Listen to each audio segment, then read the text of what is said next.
Do you remember the first time you did something grown up? The first time you went to the bank alone? The first time you held a large sum of money in your hands and knew that you earned it, all by yourself? For Isla Bennett, age 14, that moment came on a Monday morning. A chilly, quiet morning filled with hope. In her hand was a $5,000 scholarship check. A reward for her excellent academic performance over the past year. She walked into the bank wearing her school uniform, carrying a purple backpack with frayed edges, and a heart beating fast with anticipation. No parents by her side. No adults to guide her. Only her and the belief that, today, I can do this. I'll deposit this myself. Take care of myself. I'm ready to be an adult. Isla had no idea that just a few steps into that marble-floored building, she would enter the most silent and fiercest battle of her life. A place where fairness, trust, and skin color didn't walk together. And right there, in that very place, a 14-year-old girl would uncover a secret that could shake the foundations of a financial empire.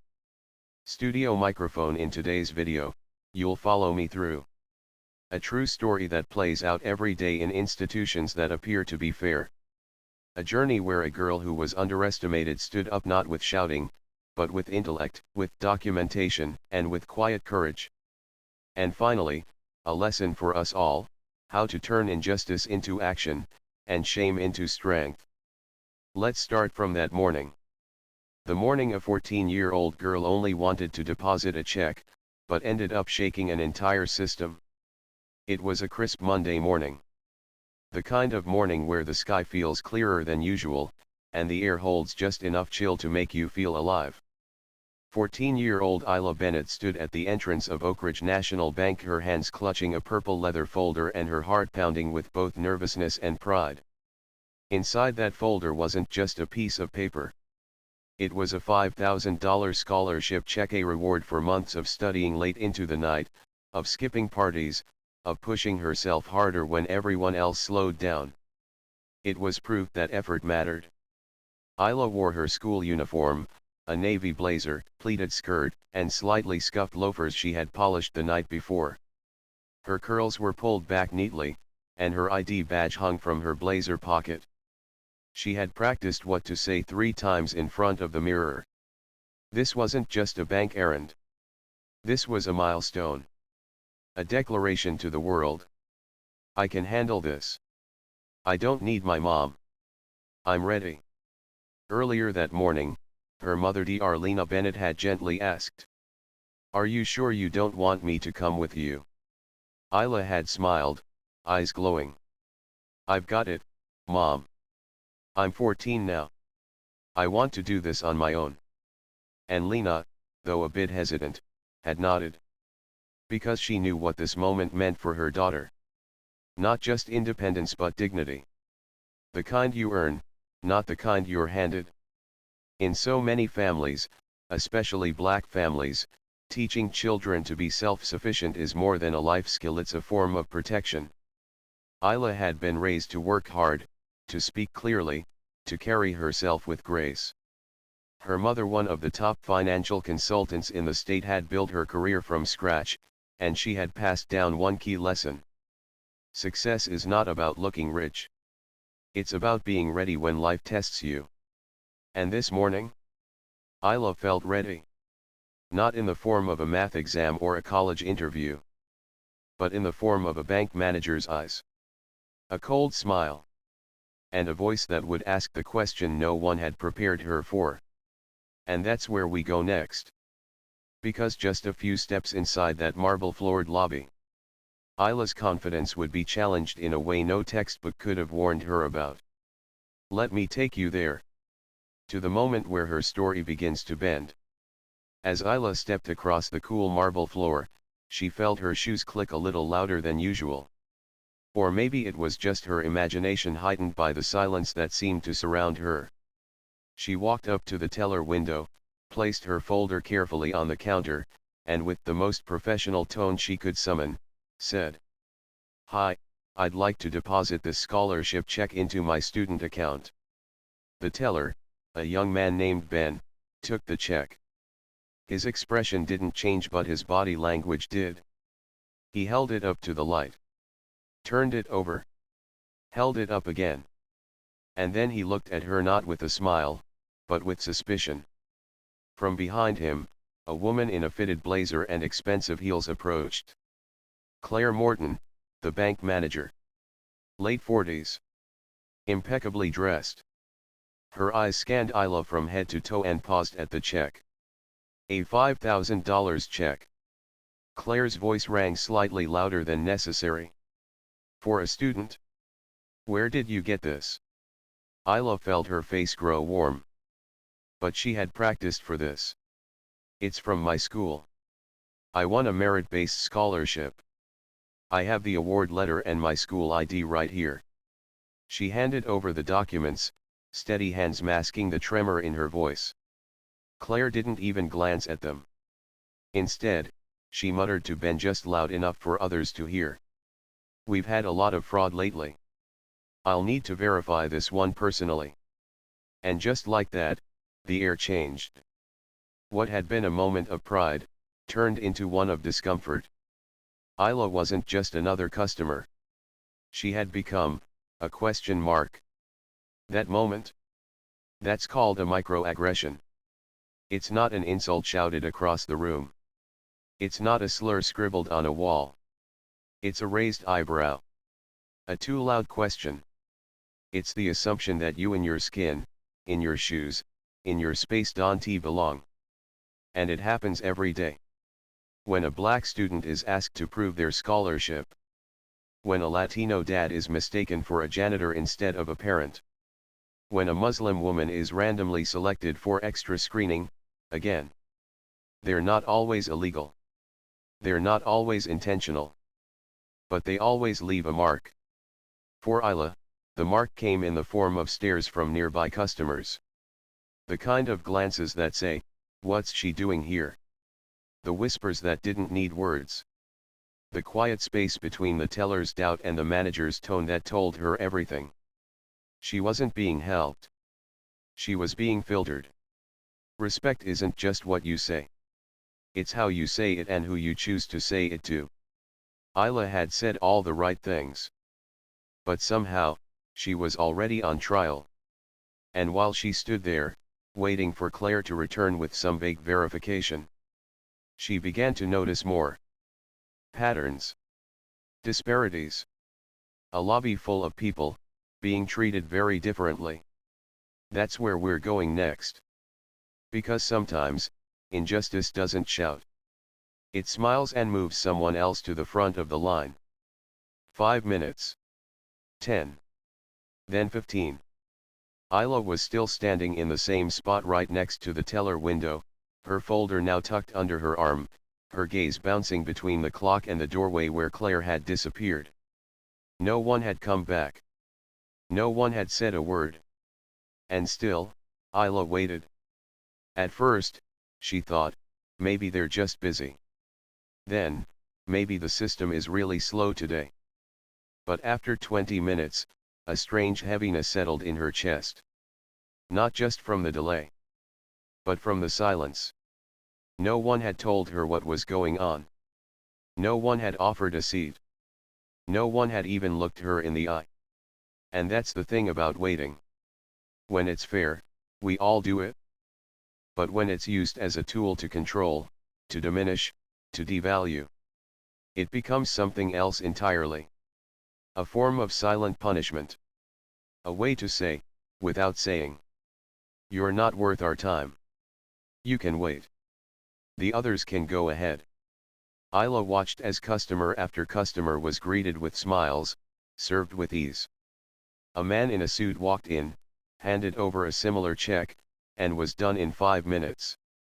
A middle-aged woman with a pearl necklace made a withdrawal and was offered coffee while she waited. No one made them stand. No one questioned them.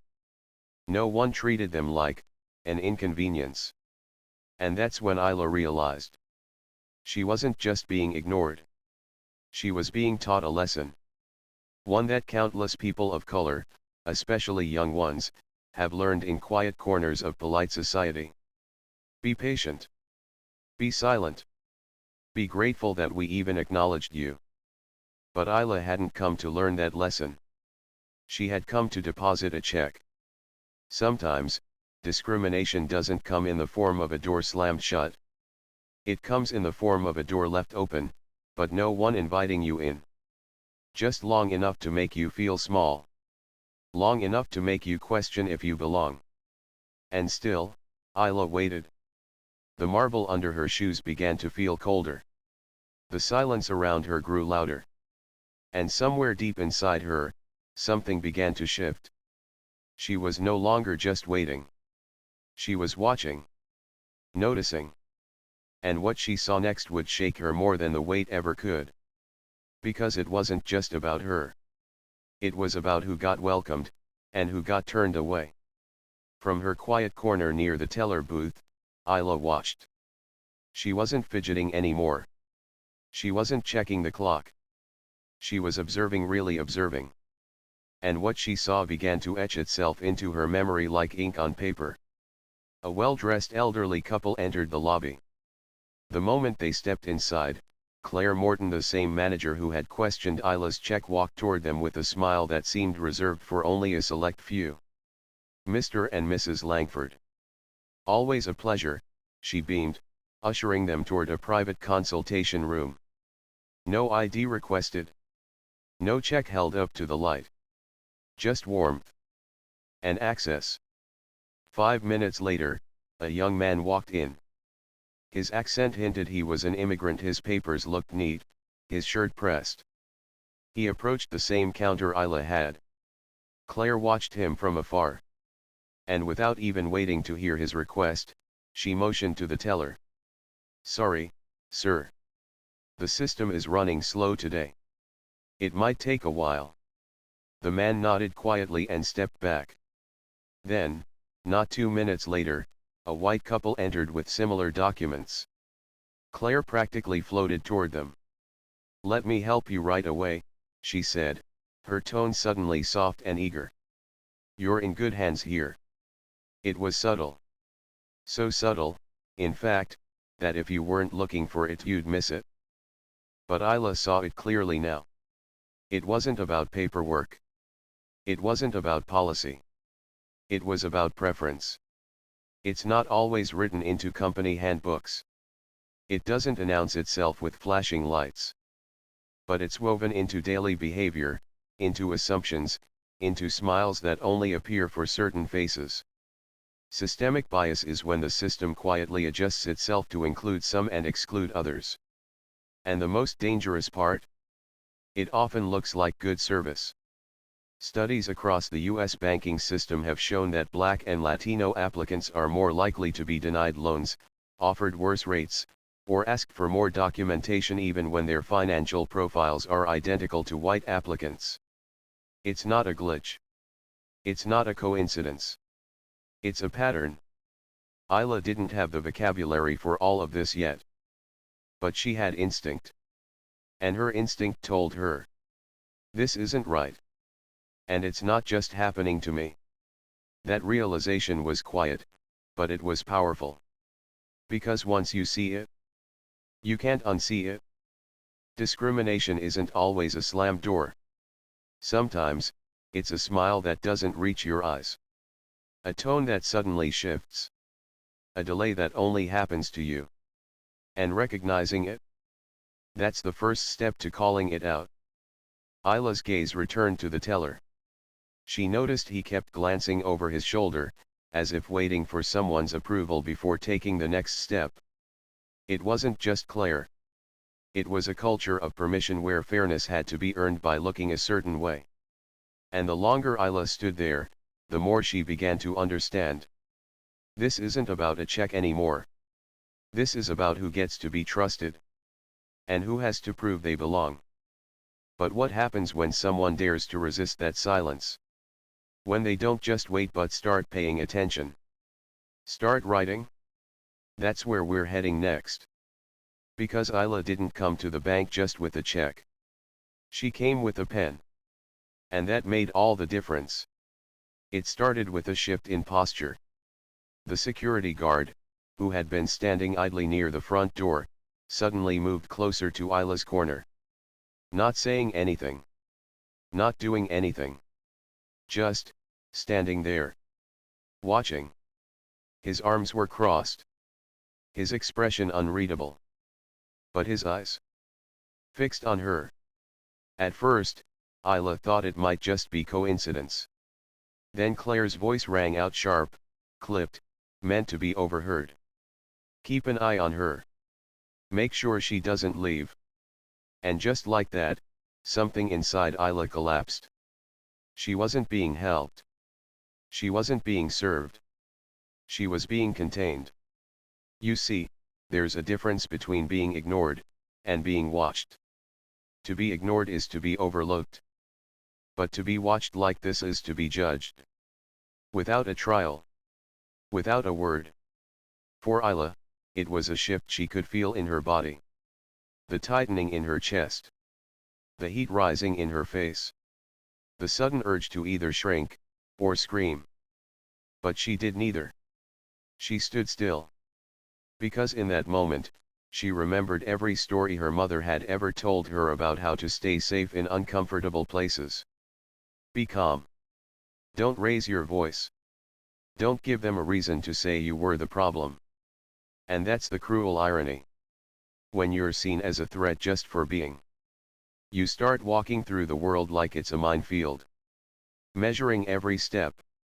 Lowering your voice. Shrinking yourself, so others can feel safe. It's when certain people, often black, often young, often different, are watched more closely, not because of what they do, but because of what they look like. It's why black teenagers are more likely to be followed in stores.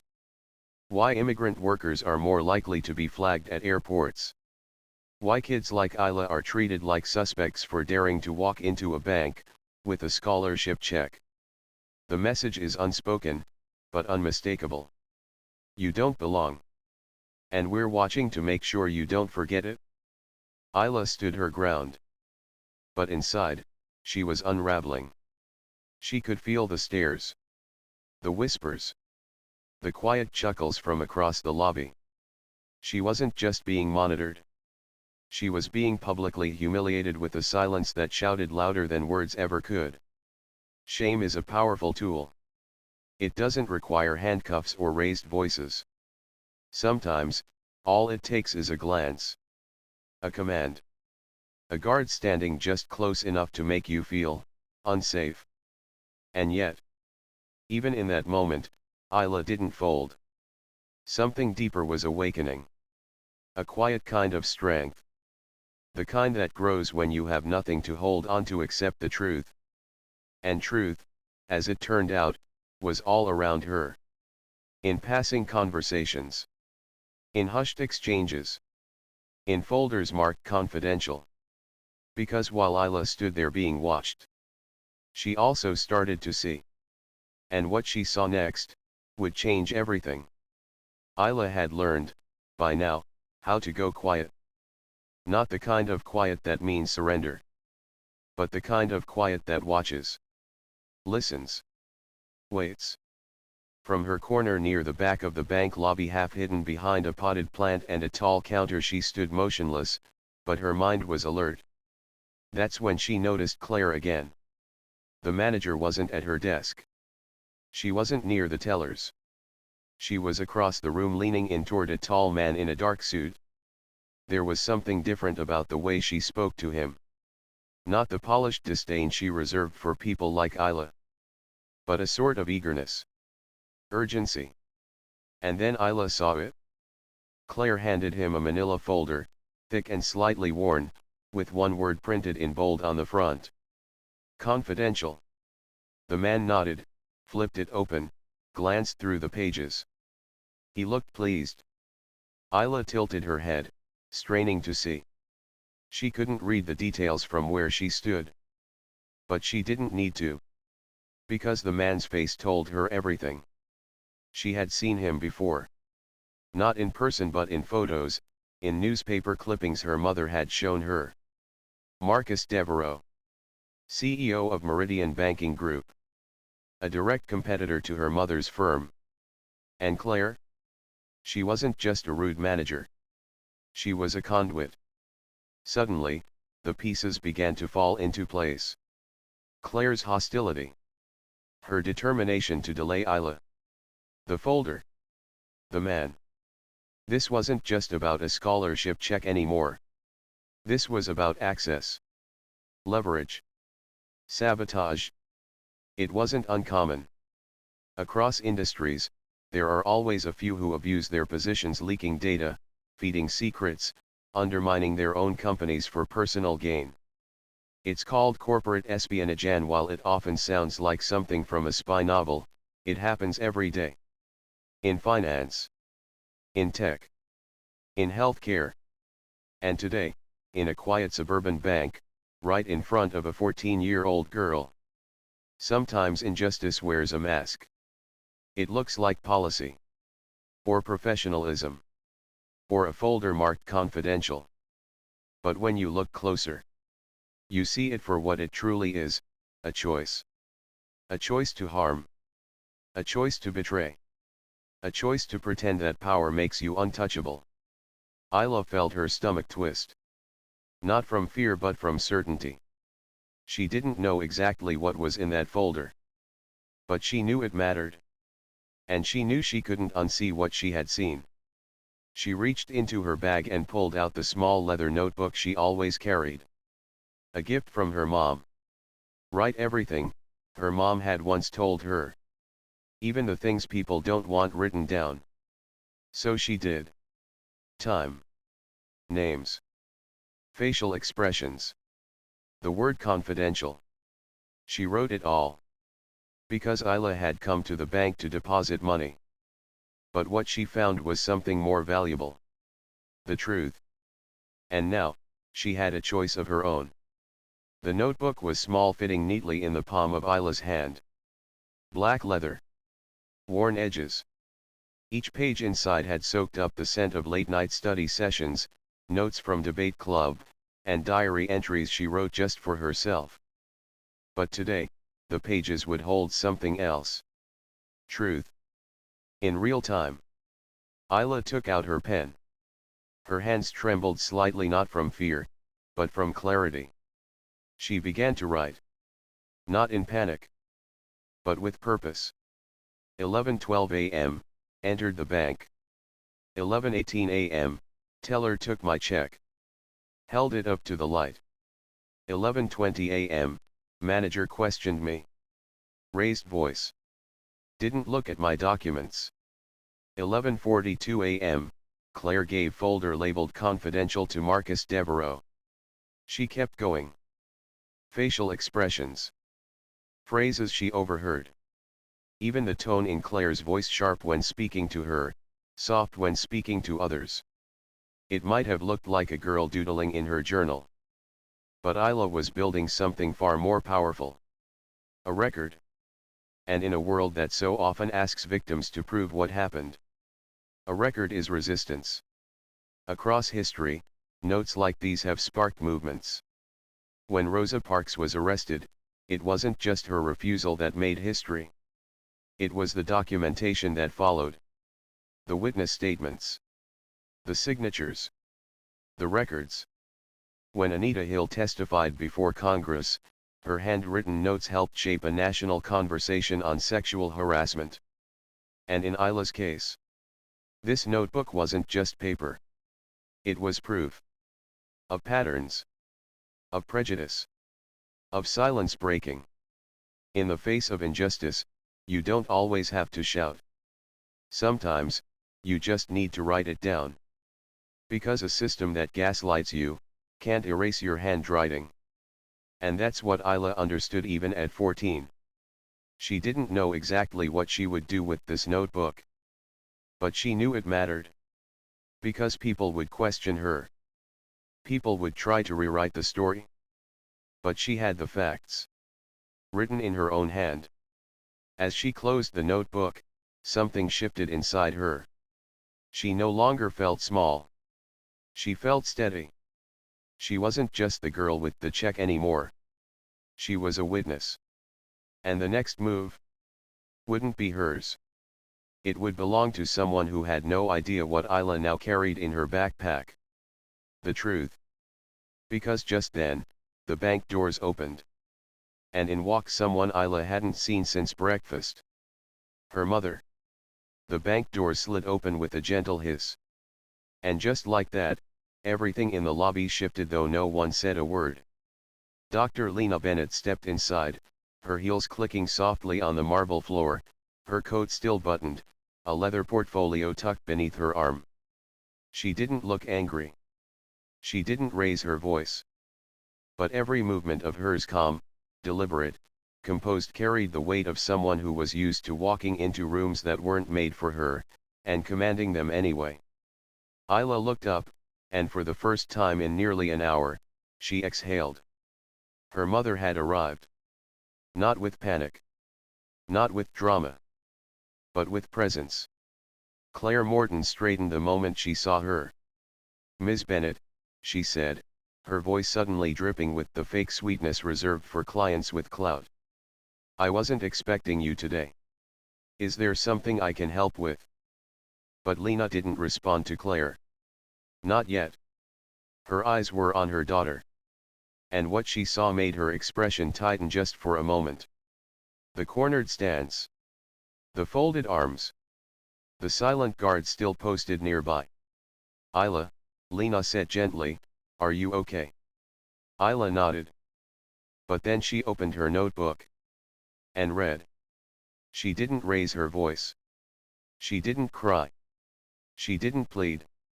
She just read page after page what she had observed, what she had experienced, and what she had seen Claire do. And her mother listened. Intently. Without interruption. Because Lena Bennett wasn't just a mother. She was also one of the sharpest financial minds in the state. She knew the value of documentation. Of evidence. Of calm, unwavering testimony. When Isla finished, Lena turned to Claire. Her tone didn't shift. Her voice remained steady. "Ms. Morton," she said, "I believe you owe my daughter an apology. And I believe you owe me an explanation." Claire's facade cracked, just slightly. I don't know what she's talking about. I assure you, I treat all customers dash." But Lena raised a hand. Not to interrupt, just to stop the performance. "Please don't insult either of us by pretending. And here's the thing about power. Real power doesn't always roar. Sometimes it walks in quietly, listens carefully, and speaks only once. And when it does, everyone hears it. Protection isn't just about shielding your child from harm. It's about teaching them how to speak, and standing beside them when they do." In that moment, Lena didn't fight for Isla. She fought with her. Mother and daughter. Not just family. But a team. Claire tried to recover, but it was too late. The truth was no longer a secret. It had been read aloud. Logged. Heard. And now? There would be consequences. Lena turned to the security guard, the same man who had watched Isla like a threat. "Please escort Ms. Morton to the back office," she said, her voice still composed. "There will be a formal report filed. Effective immediately, she is relieved of her duties. No shouting. No theatrics. Just accountability." As Claire was led away, the lobby went still. Isla stood taller. Her hands no longer clenched. Her notebook closed but never forgotten. Because something was changing. Not just in that bank. But in Isla. She had spoken. She had been heard. And now, she was about to see what happens when truth is followed by action. The next few days moved fast. The bank's legal team launched an internal review. Claire Morton was formally terminated. And Isla's notebook, the same one she had clutched in silence, became part of the official evidence. It wasn't just a diary anymore. It was a timeline. A testimony. A voice that could no longer be ignored. And as word spread, something unexpected happened. A young teller, Rachel Lynn, came forward. She had witnessed the favoritism, the double standards. And with Isla's courage as a spark, she decided to speak up too. One voice became two. Then three. And soon, the bank had more than just a PR issue. It had a cultural reckoning. Because Isla wasn't just the girl with the check anymore. She had become a whistleblower. Not with cameras or headlines, but with honesty and ink. It's easy to dismiss a teenager. Easy to assume their words won't carry weight. But here's the thing. Truth doesn't care how old you are. And injustice doesn't wait for you to grow up before it knocks on your door. What matters is what you do when it does. Across America, some of the most powerful social shifts have started from those who weren't in power at all. A 15-year-old Claudette Colvin refused to give up her seat before Rosa Parks ever made headlines. Teenagers organized the March for Our Lives after a school shooting in Parkland, Florida. Young whistleblowers exposed corruption in school boards, local councils, even national systems. And now, Isla stood in that lineage. Proof that clarity, when combined with courage, could flip the entire narrative. You are not defined by what happens to you, but by how you choose to respond. Isla could have walked away. She could have buried the humiliation. But she chose to document it, to speak it. And by doing that, she didn't just reclaim her dignity. She opened a door for others. In the weeks that followed, the bank initiated equity training for all staff. New policies were drafted. And Rachel? Not just as a reward, but as a reminder that kindness under pressure is a form of leadership too. And Isla? She was invited to share her story. At school assemblies. At youth forums. Even at a regional conference on financial ethics. Because the girl they once tried to silence had become a voice others listened to. And the pain they tried to bury had bloomed into purpose. But Isla's journey didn't end with a speech or a policy change. It was only just beginning. Because what she realized next about herself, about courage, about the weight of being seen, would stay with her for a lifetime. A few months had passed. The story of what happened at the bank had made its way into community newsletters, then local media, then onto forums about youth advocacy and racial equity. But Isla? She was back at her desk in the second row of her English class. Notebook open. Pen in hand. Still writing. Only now, when she wrote, it wasn't just to capture truth. It was to build something from it. One afternoon, she was invited to speak at her school assembly. Not as the girl with the check. Not even as the girl who exposed the bank. But as a voice of clarity, courage, and choice. She stepped onto the stage in her school uniform, same blazer, same shoes. But she felt taller. Not because she had grown, but because she now stood on her own story. I didn't choose for that to happen to me, she told the auditorium. But I did choose what I did with it. I could have let it make me smaller. But instead, I decided to write it down and speak it out. And that made all the difference. Because that's what transformation looks like. Not perfection. Not applause. Just a quiet decision. This thing that hurt me, won't define me. I'll define it. The things we're ashamed of, our lowest moments, our hardest days, don't lose their power until we name them. And when we do, they stop being wounds and start becoming tools. Isla's story didn't change the world overnight. But it changed one bank. It shifted one community. It inspired one room of students to start noticing, asking, speaking up. And that's how all change begins. Because maybe you're not Isla. Maybe you've never been followed, silenced, or sidelined. But maybe, just maybe, you've had a moment where you felt unseen. Where the system made you feel small. Where you had a choice, stay silent, or write it down. And if you've ever felt that, then you already know this story. Because it's not just Isla's. It's all of ours. Studio microphone. So here's the question I leave you with today. What will you do with your notebook? Will you speak? Will you write? Will you stand? Because someone out there, maybe someone younger, maybe someone watching, is waiting for permission to do the same. And your courage might just be the spark they need. Because the stories that truly touch us aren't meant to be scrolled past, but to stay with us. If something in this story made you pause, made you feel a little anger, or see a part of yourself in Isla's eyes, share that feeling. Leave a comment. About a time you were misunderstood. About a moment you dared to stand up. Or simply, about what you learned today. And if you think someone needs to hear this story, don't hesitate to send it. Who knows? What you share might become the pen in someone else's hand. If you appreciate true, deep, and powerful stories like this, hit subscribe. Because there are still so many things we've never been told, and here we'll tell them fully and honestly. And if you're ready for what comes next, the next video will take you into a courtroom where a 16-year-old boy changed the verdict of an entire system armed with nothing but the truth. Don't miss it.